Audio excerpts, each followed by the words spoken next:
Okay. All right. Okay. So this is the Hygeia Evolve. When we turn it on, it's going to start in a stimulation mode. Stimulation mode is the quick cycle to try to trigger your letdown. You want to have this suction comfortable, but not sucking your brains out. Okay, more is not better.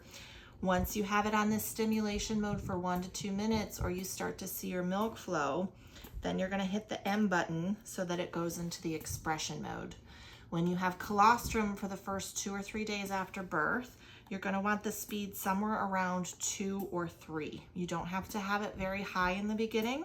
And again, you want this suction strength comfortable, but not really sucking too hard, because we don't want to do damage to the breast.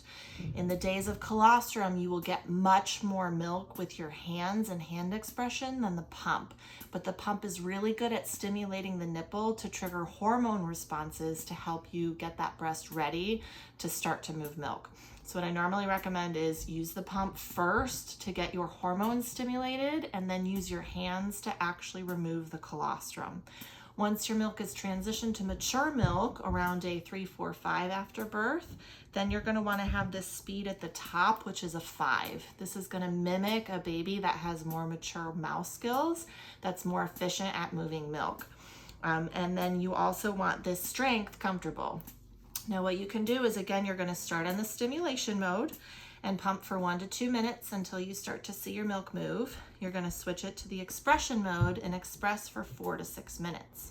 Then you're going to go back to the stimulation mode and stimulate for 1 to 2 minutes, then back to your expression mode for 4 to 6 minutes. So you're going to go back and forth between stimulate, express, several times during your 15 to 20 minute pump session.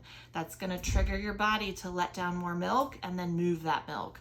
Stimulate your body to let down more milk and move that milk, just like your baby would at the breast. And then when you're done, you're going to hit that power button again.